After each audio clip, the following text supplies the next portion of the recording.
সেবা আশ্রম ঢালিপাড়া উত্তর সুতলেরই। এই দেখেন উত্তর সুতলের ঢালিপাড়াতে যে বাংলাদেশ সেবা আশ্রম আছে, এই বাংলাদেশ সেবা আশ্রমের এই মন্দির। এবং এইটা এই মন্দিরটা এই সেখানে সেখানে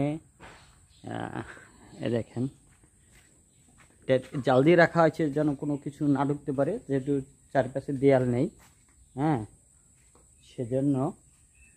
এবং এই মন্দিরে এই দেখেন তুলসী বেদিটা, বাংলাদেশ সেবা আশ্রমে এইটা এই তুলসী বেদি আছে।